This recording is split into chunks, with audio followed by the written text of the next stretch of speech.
in anything like this. And ELAINE is in the shape of her life. Her coach said it from months back that she's going to be the person to beat. Some people didn't believe it. Now we're seeing it. She was the person to beat, but she was unbeaten. And she was unbeatable. ELAINE is just phenomenal right now. And doing something that we've never seen before, repeating that double, that's very, very excellent for Jamaica. I feel proud now as a Jamaican to say that we have somebody who did that, repeat that double. We are on the map again for that, something positive. Alex Jordan, some athletes, some performers try to at least catch the world's attention even once. They try to shock the world even once. ELAINE Thompson did it once, and she did it again for good measure. You witnessed this, your emotions upon seeing her cross the line in that manner. Well, George, my emotions are all over the place, if I'm honest. It's been an incredibly grueling day.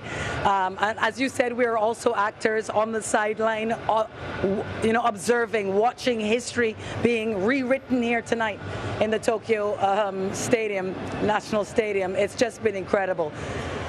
Amazing to see what ELAINE Thompson has done. I mean, not only the first woman ever to win the double back-to-back doubles at the Olympics, but also the first woman to win back-to-back 200s in 45 years, or only the second ever woman to do it. You know, when you see a West Indian, in this case the Jamaican, create or manage such a feat, it will inspire a whole region. It will inspire generations and generations. Alex, describe for me, if you can, the feeling in the stadium when she blazed across that finish line. Was there a collective gasp? Was there an explosion of emotion from those there witnessing? Tell me what you saw. George, if we start describing, we have to start from before the race. When they lined up at the starting line, you could hear a pin drop. It's like all of the air was sucked out of this stadium. All eyes on that race. Because remember, there are field events going on as well, etc. So there's lots of activity in the stadium, and it just felt like everything came to a complete stop. So when they turned the bend and they came down the straight, we were all over the place. I was looking at the two Jamaicans. I was having an eye out for Shawnee Miller-Weibo as well. So when ELAINE crossed the line, well, to relief, I think, excitement, ecstatic. And you could see journalists furiously writing in their notebooks because what do you ask such a champion? How do you face this interview?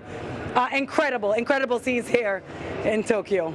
Alex, I'm suggesting that the journalists had perhaps an easy time of it, given the way ELAINE won the 100 meters and the way she trended in the two previous rounds of the 200 suggested that the gold medal was at her mercy.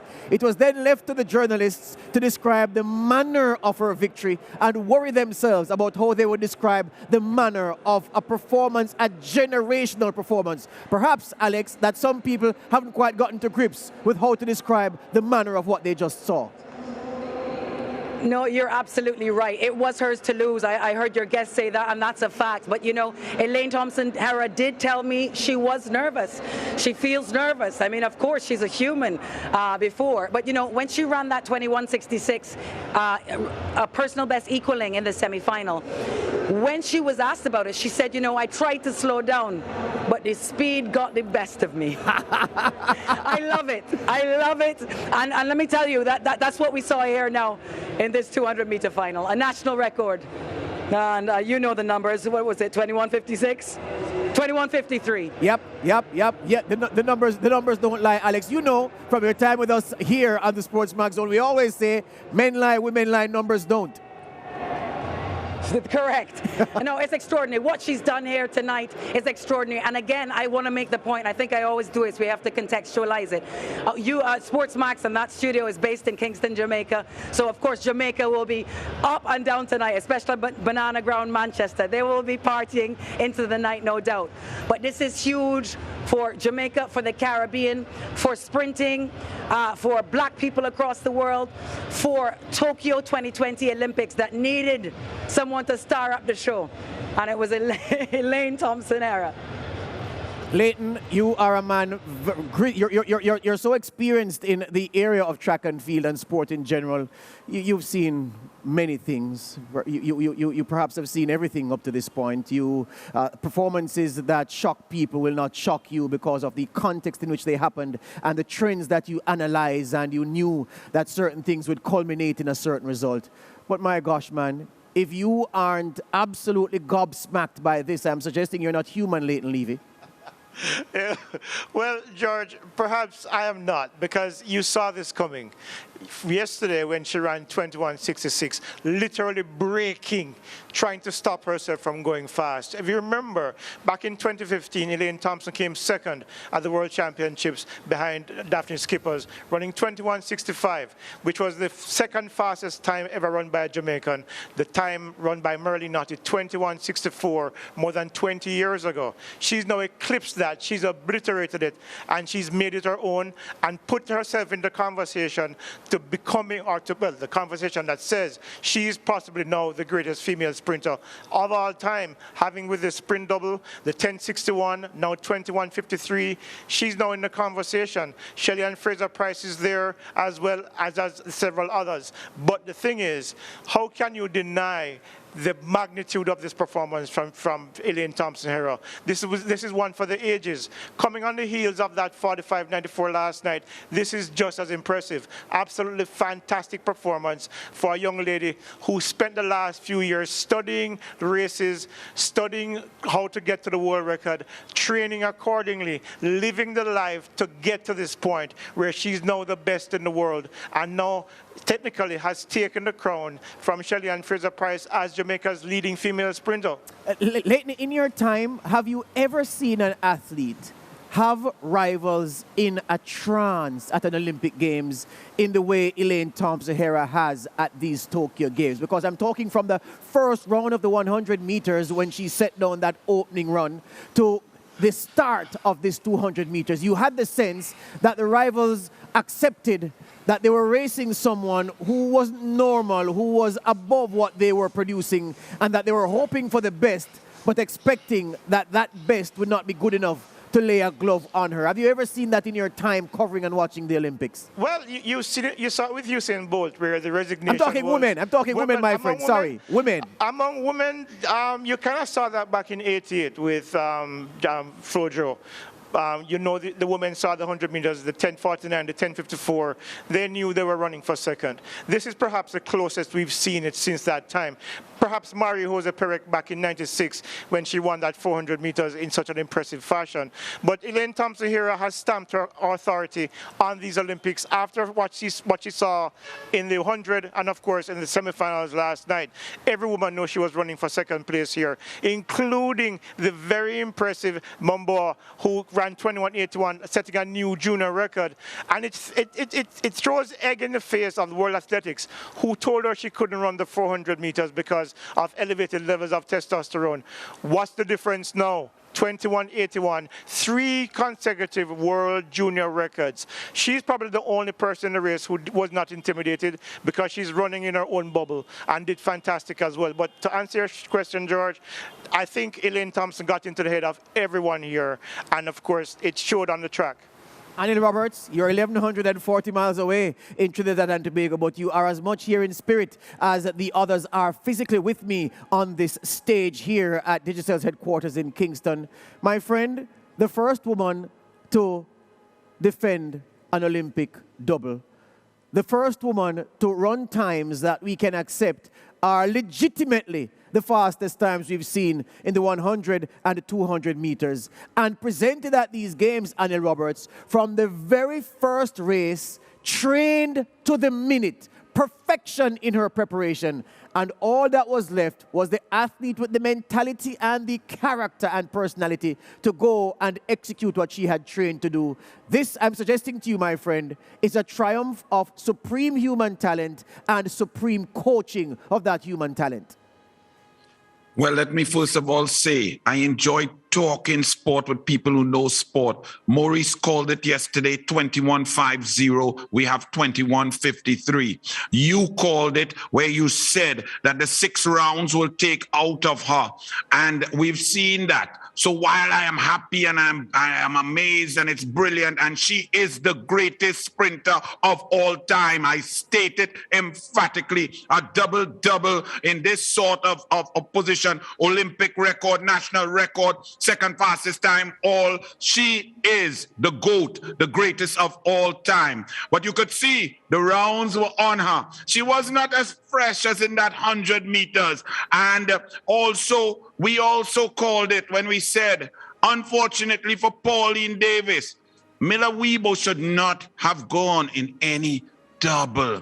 They've now taken the sting out of the tail, and part and parcel of the end for Elaine Thompson was that Miller Weibo was supposed to be coming. She was supposed to be hearing those feet of the gazelle from Bahamas coming at her. But Miller Weibo came around the corner, saw it was not on. She shut down to save for the 400, but I would not have done that. Fraser Price ran to form, as we said. She's an out-and-out sprinter. She was there. But the car just can't go 200. It's perfect for her at 120, but she started to decelerate.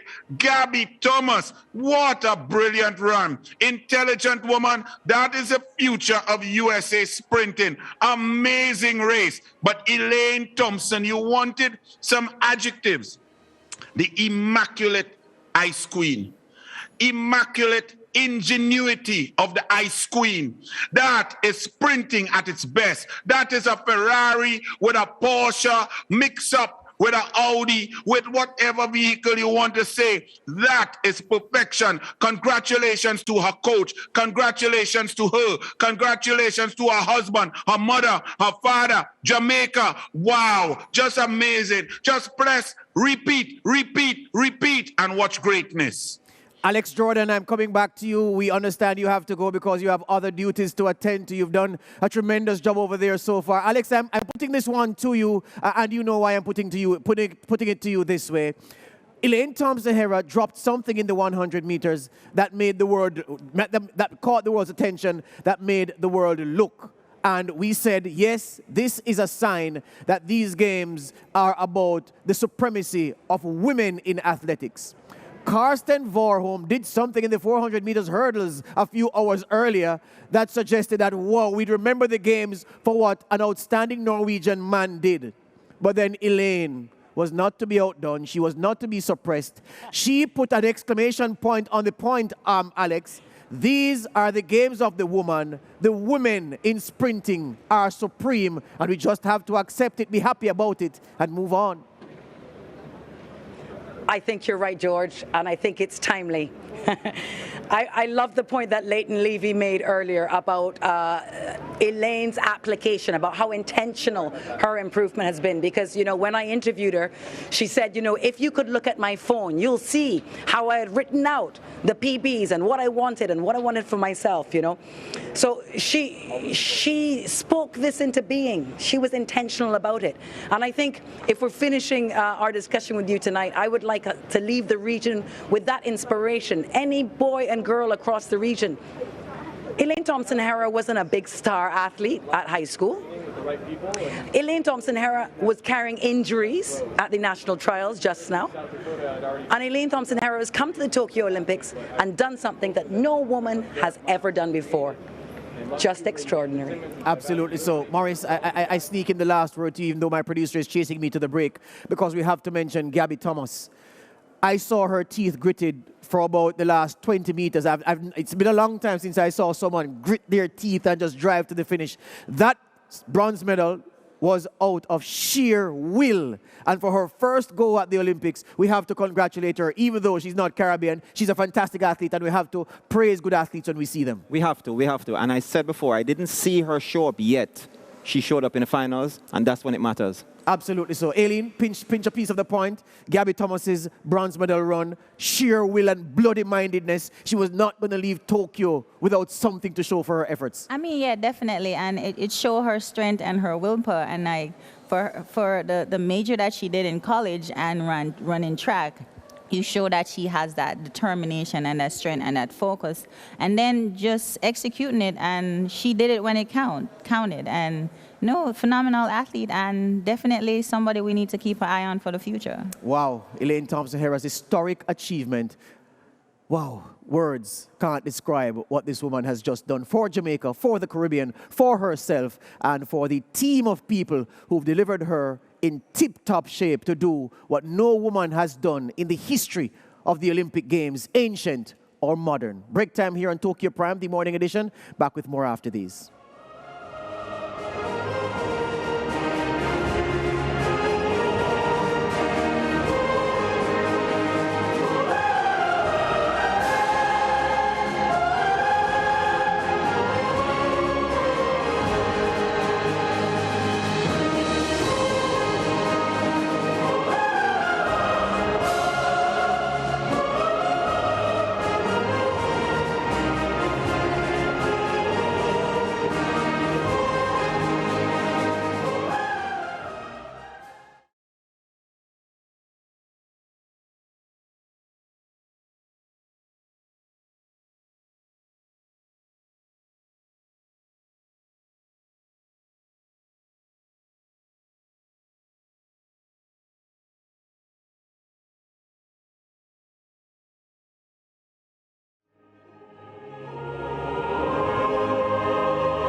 Elaine Thompson Herah, you equaled your personal best in the semi. You said that the speed got the best of you.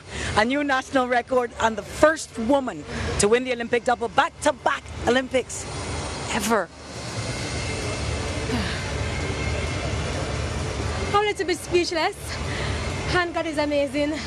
I've been battling with injury for years.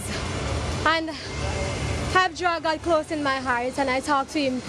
I wish I could show you my phone right now with all my PBs and my aims that I have in it. And this was a part of it, to defend my title.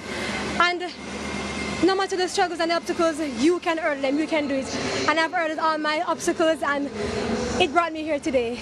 It's hard to imagine the history that you've made today. We talk about the only woman to have won back-to-back sprint doubles. You're also the first woman to win back-to-back 200s in 45 years. Wow. You didn't know I never researched that one. So what did you feel? Did you feel the pressure today? You knew you had confidence in yourself. I had no pressure, but I was super nervous. But honestly, I'm nervous. It's a part of the package. But I held my composure. I mean, everybody was behind. I had to get out strong. So I would just say, run, run, run, run, run. Shinza's song was in my head, run, run, run. So I would just keep on running. I mean, yesterday we ran 2 rounds, which we never had before. We normally have a day, but nevertheless, I came out victorious and I'm super happy. Well, it's extraordinary. And a young girl from Banana Ground, Manchester, Jamaica, taking over the world of sprint. Your name must be entered now into the greatest of all time. Thank you. It's entered, but I just thank my coach, my family members, my husband, of course. I know you're watching. I love you. Mwah. Thank you, Elaine. Congratulations. Greatness redefined, and a plague on those who throw the title around willy-nilly, calling some ordinary performances and some ordinary people great. Nothing ordinary about Elaine Thompson Herah, nothing ordinary about the scale of her achievements. This woman has redefined what it means to be great, and if she had a sizable chunk of a chapter in the history of the Olympic Games before, she has ensured now that she has her own chapter, perhaps multiple chapters dedicated to her and what she has done in the name of the Olympics. I welcome you back to Tokyo Prime, the morning edition, as we continue to talk about this amazing woman. Maurice Wignall, we spoke earlier about the fact that she revealed that she has been nursing an Achilles injury. Not news, not known to us, because we know that that has hobbled her over time in the past, and she said that she had it under control somewhat and she was managing that through the games. On a bad Achilles, Maurice, 10.61 Olympic gold, 21.53 Olympic gold. Do you dare think what she could have achieved if she had 2 good Achilles? Well, we have still not coined that phrase or that word to describe her achievement now, something satisfying to us. But I'll tell you this, Donovan Bailey had an Achilles injury, and that was his, the end of his career. For Elaine to have that or similar type of injury and then recover from that and then achieve this type of feat, I'm still out of a word to describe it. It's still something that, for her to overcome that, It's special. It's very special. And to deal with it and have the mindset to come back into this finals, put all that behind her, and actually execute, it's amazing. Aileen, you ran with some of the women who would be considered among the greatest of all time. You were mentored by one, your Virtek alum, Merlene Joyce Otti, my favorite athlete. Didn't say she's the greatest, I said she's my favorite. You were mentored by her. You competed with some who can lay claim to that. But when you look at the body of work that ELAINE Thompson Herah has done, remember, every woman sprinter wants to win the 100 and the 200 at the Olympics. If they win either, they're satisfied, they're comfortable. She did the double, and she did the double again. Does this now vault her above some of those who would be considered greater than her based on their accomplishments? I'm not putting you into a corner. I'm just asking you to acknowledge that what we've seen is the kind of performance that makes ELAINE Thompson now a bona fide member of the greatest of all-time group, if not the one. I mean, when you do great things, that's your label. And she did something amazing and something great. Like no one has ever done that, and she did it with a nagging injury. And for her to go out there and do that, that's crazy. Like, if you understand being injured, the mental stress that puts on you, because everything you feel, you think it's the injury, you think you're gonna hurt yourself. So for her to be able to come out and run so well, it shows how powerful she is and how strong she is. Because I remember, like, when I was training and every time I was in pain, my strength coach would tell me that pain is weakness leaving the body. So I'm assuming that was her concept. It's just weakness leaving my body. And I can't be weak. I have to be strong because I need to defend my title. I want to be among the greats, even to be the greatest. And she's achieved that. We have to give credit where credit due. Yeah. And she did that. Yeah. And for a little country girl, man, you know, all them water where she have to carry from when she little, all that build up and eating the good food and, you know, have to grow her own things, like that mental toughness, you know, got her to where she is, and she deserved to be placed among the greats. Yeah. Lance Whitaker is at the IMC commentary booth. Lance, I'm going to tell just a little bit of what happens behind the scenes where we work at SportsMax. You are a huge ELAINE Thompson fan. Not that you aren't a fan of the other leading sprinters from this part of the world, because you are, but you have a special appreciation for the talents of ELAINE Thompson. And when in the office, some of our colleagues were using the national trials as a barometer of what would happen at the Olympics and writing off her chances of gold, you were saying, well, calm down, people, because these are the trials, and she's not being prepared to peak at the trials. But did you, in saying that, Lance, envisage that you would have seen what you've seen over the past few days from this woman from Manchester in your own country? The emphatic answer, George, is no. Did not expect this at all, and I don't think anyone expected this. The performance is 10:61, 21:53, number 2 all-time in the world now in both events, is beyond expectations. We know she has class, we know of her quality, and what I was thinking of when I was trusting her performance was her coach's trademark, you know, brilliance and deliverance in these sort of circumstances. So when Stephen Francis said that she was in the best shape of her life, I trusted what he said, and she has delivered in Tokyo. Lance, you've called some of the greatest performances in Olympic history. KARSTEN WARHOLM's 400 meters hurlers record is on another planet. But let's go body of work analysis now, Lance. From the first heat of the 100 meters to this race that we saw a few minutes ago, this body of work ELAINE Thompson Herah has put down, where does this rank for you in the pantheon of Olympic performances that stood out and demanded to be assessed by itself and out of the context of anything that happened before? I would say top 3, George, because when you look at what she has been able to achieve here in Tokyo, there was no stage of her series of runs, both in the 100 and 200, that she looked beatable. There was something that just looked unbeatable about her delivery in the series of runs that she had. And we're talking about looking unbeatable against a field of runners who are world class, you know, tremendous records, and for her to be delivering in the way, because she won both races very easily if you look at it, and she didn't beat normal and average athletes. She beat top-class athletes, and this ranks very, very high in all of the top performances I've ever seen in the Olympic Games. Leighton Levy, I am on a mission to ensure that Stephen Francis gets his prime time commendation for what he has done with Elaine Thompson Herah. For a coach to have an athlete with an Achilles injury, to have an athlete that many people say shirks on the big stage, as if they were forgetting what she did in Rio, to bring her and deliver her to the Tokyo Games, Leighton, from the first race she ran at these games in an invulnerable condition.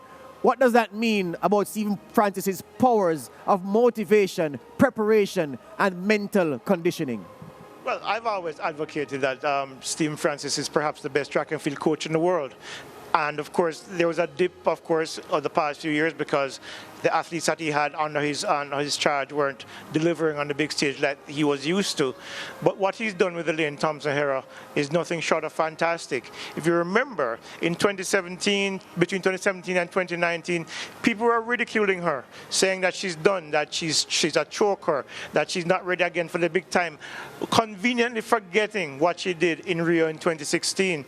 But here she comes again, in the face of all that adversity and the negativity that would have most likely impacted her confidence, and to get her to believe in herself to the level where she comes and delivers the way she has is nothing short of spectacular. So kudos to Coach Stephen Francis, and I mean, there are no words to describe what he's done from Asafa Powell right through now to Elaine Thompson. He's done marvelous things for Jamaica and has made us a significant powerhouse in a time when, in a challenging time, because Jamaica doesn't have the resources of the United States. It doesn't have the resources of Great Britain or one of those major countries. He's using it on a shoestring budget by comparison and doing these fantastic things. So more, big kudos to him. And just one quick thing, George. I heard Alex say the first one to defend the sprint 200 title in 45 years. I think that may have been an error because Veronica Campbell, if I remember, won in 2004 and 2008. So that might have been an error on her part. There you go, my friend. That's why we have you on this panel. Anil Roberts, here's where I'm coming from. You set this up beautifully a few days ago when you said we are talking about perhaps the greatest cast of female sprinters ever assembled. And among that number, Anil Roberts, is one human being who is head and shoulders above the group that you believe is head and shoulders above a collection that we've seen before. What does that then say about what we have just witnessed, what we are witnessing, the times of Elaine Thompson Herah in which we are privileged to live, breathe, replicate, and exist, my friend? Well, let me tell you this. People may think we talk before the show. George Davis, I only hear you when you say check, check, check, 1, 2, 3. Stephen Francis, listen to me, my Caribbean people.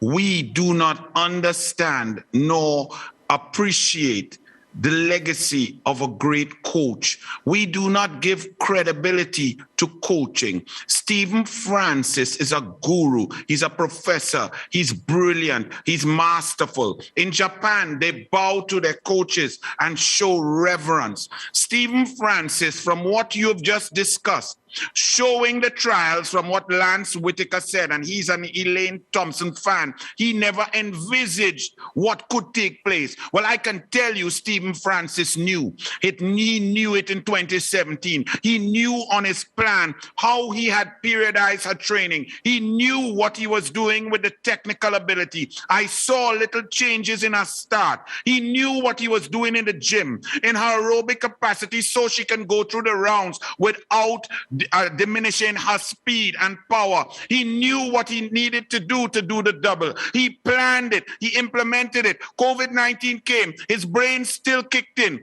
Understand that for him to stick to his plan in a sport where the Jamaican trials is an incredible Olympic type event. If you are not ready for the Olympic trials in Jamaica, you will not run the Olympics. But he knew he left that little bit more for the Olympics to be tapered perfectly. You are seeing U.S. athletes who perform brilliantly at their trials, and they're not able to replicate now because their coaches went down to the bare minimum, down to the perfection for the trials. They then try to go back up and come back down. It sometimes leaves it up to guesswork. Stephen Francis is a genius. Genius coaches learn from other coaches.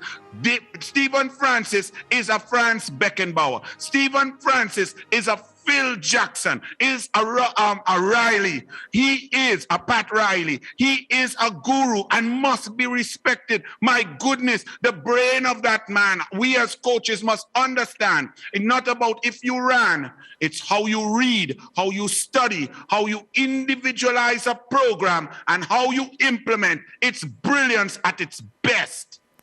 I'm accepting the names that you've compared Stephen Francis to, and raising you one. Stephen Francis is a Sir Alex Ferguson. End of story. And just before we go to the break in this segment, I'm telling people, when we say people are geniuses, it does not mean they're perfect. And some of us, we equate being a genius to being perfect. So you've never failed, you've never had a setback. No, that's not what a genius is. Geniuses hit targets that, well, someone who's great will hit a target that many people can't hit. But it takes a genius to hit a target that the great ones can't even see. That's Stephen Francis for you. After this break, we talk about the great Norwegian Viking, because he's great as well, KARSTEN WARHOLM, and the 400 meters hurdles. That was a race for an epoch.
Pretty steady break. Sampa gets up very, very well and goes off. WARHOLM is running powerfully down the backstretch. Benjamin goes in chase of him. McMaster, third from right of your screen, also with them. WARHOLM, though, is trying to exert his world-class dominance on this field. The world record holder is in front. Benjamin has work to do. WARHOLM is in front. McMaster trying to get into the medals. WARHOLM is in front. Here comes Benjamin now to challenge him. The Norwegian under some pressure. Let's see how he'll respond. WARHOLM in front. Benjamin coming forward. WARHOLM ahead of Benjamin. WARHOLM, the world record holder, stands firm and wins impressively. Oh my God! 45.94. What a world record! This is almost unbelievable. Benjamin beaten, but I'm sure he has got his personal best as well. Dos Santos, the Brazilian, gets the bronze medal. This is absolutely stunning. Wow.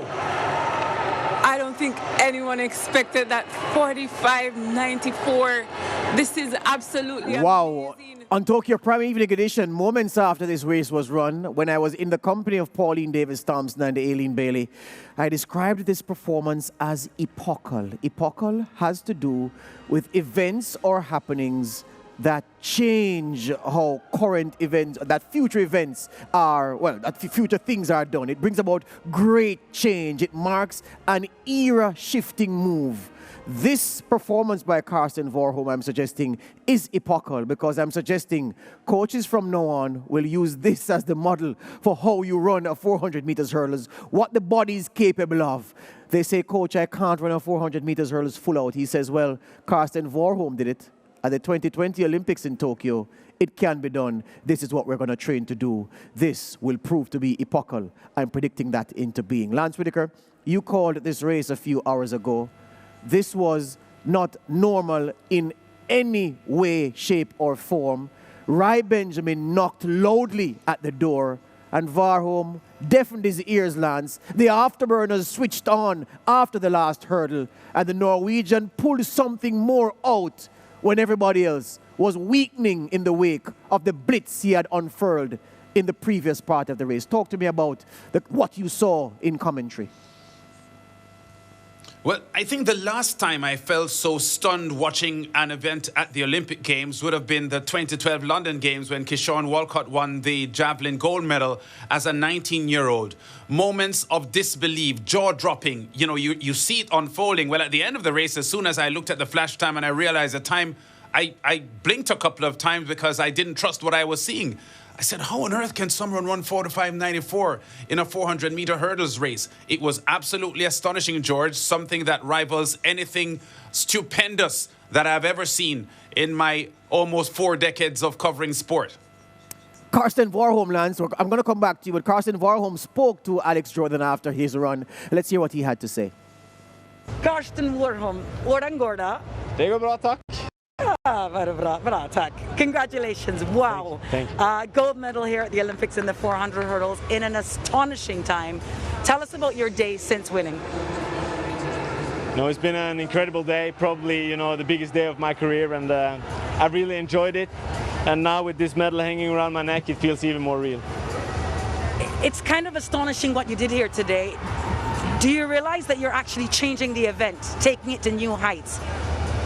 Has the legacy, especially running 40-45 in the 400 hurdles, but at the same time there are some other guys that are with me that also joining me in that movement, and yeah, but I feel very honored to take it to a new level. I do want to talk about those other guys joining you in that, because yeah, it was an incredible race, historic. Yeah. Some say the greatest race in Olympic history. Yeah. Of course, KYRON McMaster from the BVI, he's from our part of the world. Rai Benjamin has roots in the Caribbean. Can you say a word on your competition? You know, my competitors are great. I know McMaster very good, and you know, he's a lovely guy. But Rai Benjamin also, he's a crazy good runner, and it's always tough being in the same heats as him. But you know, yeah, these guys are really good, and they also motivate me to work even harder every day. Lastly, what does it mean to Norway? Hopefully a lot. That's not for me to judge, but according to what I've seen, you know, Norway really appreciate it. KARSTEN, thanks for stopping us. Congratulations. Great question at the end there by Alex Jordan, because when Italy won the European Championships a few weeks ago, there were parties on the streets of Rome and Milan. But when Jacobs won the Olympic 100 meters title, there wasn't even a gathering anywhere significant to celebrate that success. So it just shows you how those countries view medals in the sport of track and field. Lance, the fact is that it took something otherworldly to put Rai Benjamin in the shade. But talk to me about the progress this young man who competed for Antigua as a youngster has made to the point where he can smash WARHOLM's old world record and still not be able to legitimately land a glove on the man in front of him. Yeah, a significant point there you're making, George, because he was like 0.6 of a second better than the world record, and that still didn't give him a gold medal run. He has improved a lot, but he has a lot of ability, and he does run the flat 400 as well, so he has a lot of tools to work with. Very, very proud of Rai Benjamin, who, given his performance against WARHOLM, lost no marks in defeat, because what defeated him here was something out of this world, something that no one envisaged. And given his performance, you could see that he had the confidence that he would have won the gold medal, because when they came off the turn and he stepped forward to challenge WARHOLM, he looked as if he had the ability to go past WARHOLM. Now, I don't know where WARHOLM got the energy from and the power to resist Benjamin's challenge, but after he came over the final hurdle, the Norwegian just found something and pulled away again from Benjamin. But Benjamin was brilliant. He has been very, very steady over the past 3 or 4 years, and we envisage a huge rivalry between these two men in the coming years. Lance, when we spoke, you and I spoke with KYRON McMaster shortly after his coach died tragically as Hurricane Irwin battered the BVI. He didn't sound like a man who we would see in a 400 meters final running a personal best. He, understandably at the time, appeared lost, was deep in grief. But talk about KYRON McMaster's movement from that point, finding a new coach, and coming to this point where he did himself proud and the BVI in the process. Yeah, well, a little unhappy for him that he actually didn't get to medal. Dos Santos, who was in the bronze medal position, 0.02 of a second outside the world record, and he was third by a mile. So that tells you about the performance of WARHOLM again. But KYRON McMaster has had to change his entire program as far as his world-class performances are concerned. After Dag Samuels, his coach, died, that would have been a huge blow to him. There were reports about him even thinking of retiring because he wasn't even sure what his next step would be, because Dag Samuels was such a huge part of his development, helped him to medal-winning performances at the youth level globally. So his shift to the United States base and his determination to sort of rekindle his career, resuscitate his career, given the tragedy that he suffered, was nothing short of amazing for KYRON McMaster. And he's still very, very young. We know that he was beaten by an out-of-the-world performance last night and a couple of others as well. But coming from the BVI, George, a land of just about 30,000 population, it is mind-boggling to think that there's so much talent right here in the Caribbean. And KYRON McMaster, I think, has a good future ahead of him. He would have been encouraged by what happened last night, even though he didn't medal. Yep. Leighton Levy, you said you saw Elaine Thompson's 21.53 coming. If you tell me that you saw Karsten Warholm's 49-point change, I'm going to come upstairs and throw you off the roof. Well, you're going to have to do that. I didn't expect 45.94 because my jaw is still on the floor from that performance last night. The fact is, however, I did see a world record coming again because I knew Rai Benjamin was going to push him. It's not often that you see an event that lives up to the hype, George. The fact is that there are many... Across the course of history, there are many matchups that fail to live up to expectation. But there have been a few: Hall and Popov, Hagler Hearns, Bolt Gatlin in 2012. This one rivals all of those and perhaps even exceeds that. Because when you look at what we've done, we've just mentioned KYRON McMaster. Had he run that time in any other Olympics except for 1992 and this morning, he would have won the gold medal at the Olympic Games. The third place, Alison Dos Santos, would have won in every other Olympic Games except this one. That's how fantastic this performance was. Everybody lived up to the expectations and delivered, and they delivered big time, bigger than anything we've ever seen before at the Olympic Games. This could be, for me, the race of the Olympic Games, and of course the race of the Olympics, period, since the very beginning in 1896. And then, Roberts, all I'll say to you is react to this 400 meters hurlers final performance by Karsten Warholm. 45, sub 46 in this race. Well, I've never heard the word epochal used in a sentence, so I'm glad that you're expanding my vocabulary. Let me tell you something. George Bovell III taught me about the Vikings. I was more interested in Caribbean history, transatlantic slave trade, and so on. He taught me about the mentality of the Vikings, and we saw that in WARHOLM. Unfortunately for you, George, if coaches try to teach this style of running to athletes, we will have a lot of athletes dropping out, failing, crashing in into hurdles. What we have just seen, we will never see again. It was the greatest mental victory in the history of track and field. Understand this clearly. Everybody in that race ran the perfect race. As Leighton just said, the fourth place man could have won gold if it was a different race. WARHOLM brought something that we always talk about, the mental capacity of winning, that the elite performance is 90% mental, 10% physiological. WARHOLM came out.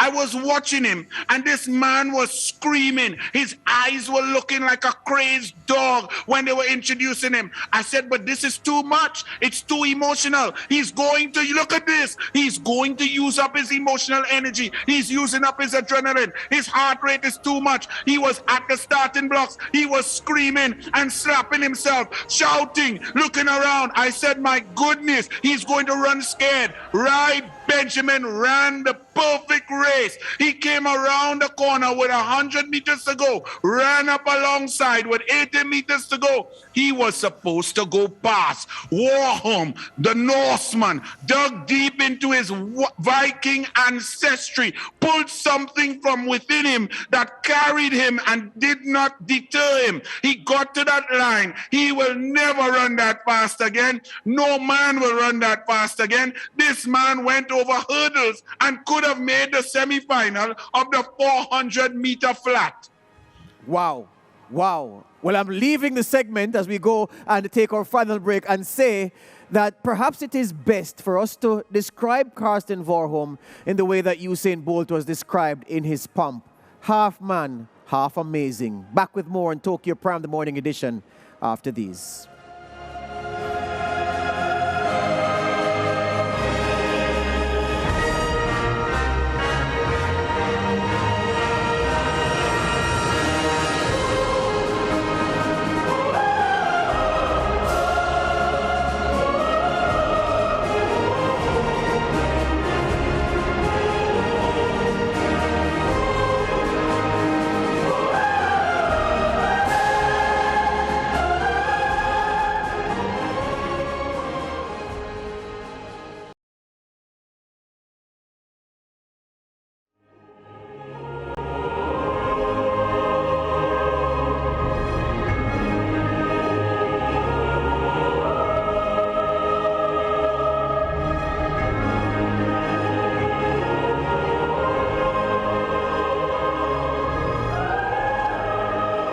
On Tokyo Prime, the morning edition. We just have one more thing to say about this 400 meters hurdles final, because there's a technical aspect that I want the expert on stage to highlight for us.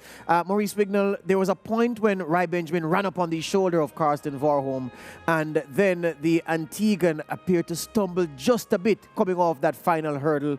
Explain what happened in the hurling at that point for the two men that caused what I saw to, well, that appeared to show me that there was an overextension by Rai Benjamin in reaching for that last hurdle. Well, let me just say first that up to that point, the hurdling was flawless by both gentlemen. WARHOLM was running a very technically great race. He was running a good race. He was pushing himself, but he wasn't out of control. Rai Benjamin was also running a good race. Up to that point, right there, you could see where WARHOLM, he took some quick steps. Persons might say that he checked up, he shuffled. It's not a shuffle. It's actually an advantage. It's actually the way that you're supposed to hurdle. You are supposed to be quicker through the barrier, into the barrier, so you can get off the barrier in a good position. It's all about positioning with hurdles. When you see Rai Benjamin getting into that hurdle and stretching, he's out of position. So what's going to happen now is that when he negotiates that barrier and gets off, he's going to be flat. He's not going to be in a position to continue the run. This gives WARHOLM now the advantage, and he's in the run and can actually execute properly, which shows him pulling a gear, dropping down, and then moving forward. That's exactly what happened. So right up to this point, everything is perfect. They're good. 13 strides, I have to say that also. Edwin Moses did it well in his time. 13 strides all the way through. That's what the great athletes do. And then right here now, you can see that he just pulls away because Rai Benjamin is just so flat. He can't execute properly. And WARHOLM is just a technician, master technician now. We have terms that we would say are Edwin Moses-esque. We can't use those anymore.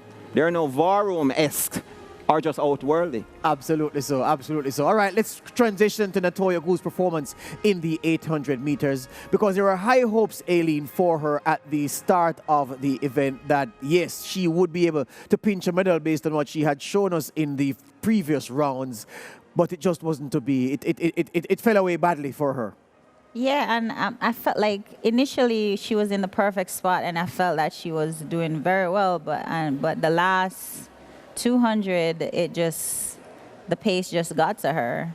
So I don't know if she lost confidence, if she went out too fast, trying to maintain pace with Atingmu, but it hurt because, you know, you saw the potential, and I was happy that she was like having control of her races and not falling apart in the end. So, but, you know, it's just how life is, and just to let her know that, you know, we still love and proud of her. She made the finals, and that's great. A medal would be amazing, but, you know, she's young and she's still learning, and she definitely will recover from this and do better next time. Maurice, tactically, did she get it right? She tried. That much we could say. We saw that she tried. But we were having conversations before, and it was evident that Mu was the superior athlete. She has done faster times in 400. She's done faster times in the 800. So it would be ill-advised to follow her all the way. You have to eventually run your race. In any race, in any time, you have to run your race. And I would think NATOYA GOULE would have trained, would have known about pace. She could have an idea where she is and everything like that. If she would realize at that point that she's going too fast or something, it's now up to her to make the adjustments. I don't think she realized that. I think she got caught in the moment and was just going for it, and then didn't realize also that she didn't have any steam coming home, and it just caught up with her. Yeah. And that's very unfortunate, because the Caribbean, Jamaica, everybody, the entire region was just hoping for something from this bundle of energy. Yeah, Leighton Levy, NATOYA GOULE won so many more fans with her performances in the previous rounds. Maurice says she got caught in a speed trap in the final and flatlined. Is that how you saw it?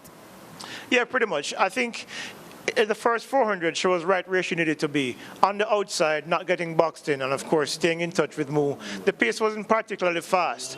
But however, at about 300 from the finish line, Mu picked up the pace. What NATOYA should have done is stuck with her pace.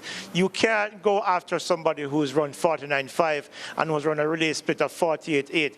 You're not that fast. You stay within your race plan. Even if somebody comes up on you, you stay within your race plan, because you know at the end you need to have the energy to come home. Whenever you see NATOYA GOULE's head goes back, she's done. And you saw that about 150 meters to go, her head went back. She was done, because she went after Mu, who is much faster, burnt up whatever energy reserves she had left, and it cost her. Lance Whitaker, is it a case that maybe in the pre-race planning meeting that NATOYA GOULE and her team sought to run for the gold medal rather than plan to run for another medal, which would have seen her perhaps employ different tactics? It's hard for me to conclude that that is what had happened, George, because when I looked at the race, she was, in my estimation, comfortably in second. She didn't look like she was overly extending herself. She looked comfortably placed and was fully composed in her chasing the leader. It didn't seem to me that she was running outside of her plan. I remember Anil Roberts suggesting yesterday that she should have been brave. She should take the race to Mu, make Mu unsettled, and make Mu feel flustered by the challenge that she was delivering. Having said that, I'm not sure how to explain how she faded. The thing is, every single athlete in the event outside of NATOYA GOULE either ran personal best, season's best, or national records. So what happened was that when the race really got going with 200 meters to go, everyone gave their best, and NATOYA wasn't able to find her best. Her best is 1:56.44, which she did in Stockholm this season, did in Stockholm a couple of months ago. If she had run 1:56.44 here, she would have been the bronze medalist. So I'm not sure exactly what went wrong. I just know that in the last 200 meters of the race, she just didn't have the energy to challenge for a medal. Anil Roberts, through your trained eye, what is it that you saw that caused NATOYA GOULE to perform below what she had shown she was capable of at these games? George, I want you to record this and send this to NATOYA GOULE. Understand this as a coach. There are certain times when a coach is proud of his athlete. When they do like ELAINE Thompson and they get everything right and it's perfect. The other time is when your athlete listens to you, implements every single thing that you strategize, goes for the goal, but then the weaknesses from the program appear. She did everything mentally, physically, technically, intelligently well. She just wasn't ready to go move pace. But I am proud of her. We don't go Olympics to come and try and win bronze when we look good, we look comfortable, we believe. You see, we're looking at this with 2020 vision. Before, she looked shaped, she looked confident, her technique looked good. We're not sure about Moo. Moo came and showed that she's the world's greatest, and going forward for the next 12 years, she's going to rewrite the record books. However, NATOYA GOULE came. She stuck to her plan. She went out in 57.62, just behind 57.70, a very fast pace. She put it to Moo. Now, she ran for gold, and if you run for gold, you're going to be full of lactic acid, full of pain, and you can't finish. That's okay. I love that. You gave me your all. I hug you. I take responsibility as a coach. I said, next time, you know what we have to do. We're going to have to set some crazy pace. We're going to have to train like WARHOLM. Brilliant, girl. Hug you up. Fantastic. I don't run for bronze. I run for gold, and if I run for gold and I give you my all, I love you. Brilliant job. Love that effort. All right. What a way to put an exclamation point on this morning's show. Tokyo Prime, the morning edition for this day is history. And speaking about history, ELAINE Thompson Herah has made it. KARSTEN WARHOLM has made it. And boo-hoo to those who said these Olympics should not have gotten on. I strongly suspected that amid all the doom and gloom, once the performances started to run in, people would forget the reasons for them saying that the Olympics should not have been held. It's been tremendous so far, especially once this track and field action started. That's been the show for today. We'll see you again later for Tokyo Prime, the evening edition. Thank you to all of you on the panel for making this morning special.